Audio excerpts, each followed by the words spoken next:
Just the mere thought of a dislocated neck is unsettling, and yet newspapers from long ago share detailed stories of those who were injured in some of the most gruesome ways.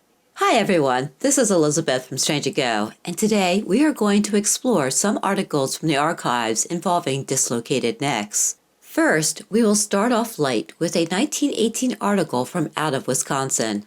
William Morrison, sawmill proprietor, was caught in the machinery and his neck dislocated. He called a mill hand, who twisted his head until the dislocated bones snapped back into their sockets. He worked through the day, but is now in bed. The doctor says that apparently the spinal cord escaped injury. The only thing more frightening than a dislocated neck is having doctors from over 100 years ago operate on it. That's what this 1897 article is all about. It's been some time since we mentioned the accident to William Conway, who fell from a boxcar in New Vienna and dislocated his neck. A 200-pound weight was used to pull the vertebra into place, but it seems the operation was not so successful as first reported, and a second operation was necessary.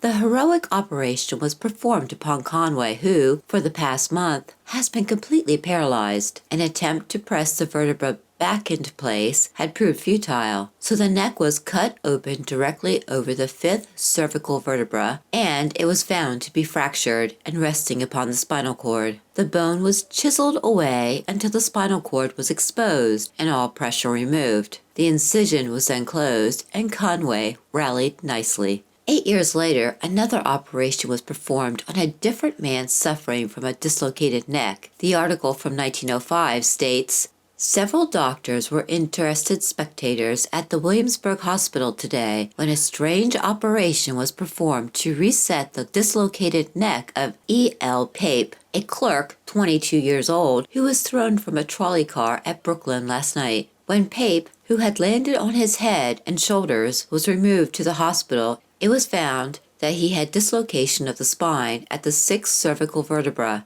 He was conscious, but the accident had paralyzed his nervous system, and he was unable to move a muscle or talk. He lay in that condition for 8 hours. The doctors decided that the only way to reset the dislocated spine would be to attach heavy weights to the patient's shoulders and let them hang over the head and foot of the bed. This was done, and with the weights pulling on Pape's body, the physicians gradually worked the dislocated vertebra back into place. At the conclusion of the operation, the sense of feeling came back to Pape, and he was able to talk. He will be in the hospital for several days until the soreness disappears. Once, when I was young, I dove into the shallow end of a pool and nearly cracked my head. Since then, I have been extremely careful when playing in water, which is why this next article terrifies me. From out of South Carolina, 1908. A peculiar accident happened near here on Sunday when Mr. William Thomas, a fireman, dislocated his neck while swimming in the Rocky River. Mr. Thomas weighs about 300 pounds, and he plunged into the river. His head struck the bottom of the river and his neck became dislocated. The attending physicians do not give much hope for recovery. But let's get back to those who lived and check out this article from 1913.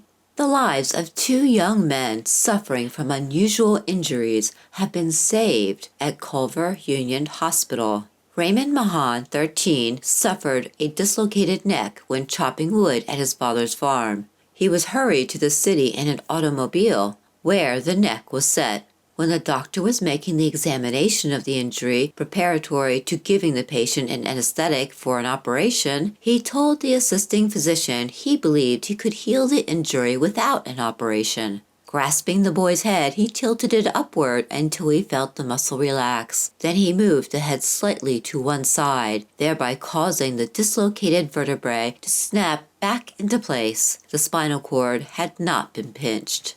Frank Zimmerman was brought here with a fractured skull. A piece of his skull 4 inches long and 1 inch wide was removed. Zimmerman suffered his injury when making an exit from an opera house on the fire escape. And that is all I have for you today, although we will be looking at more dislocated neck stories next week. Until then, drop a like, subscribe, and take care. Thank you.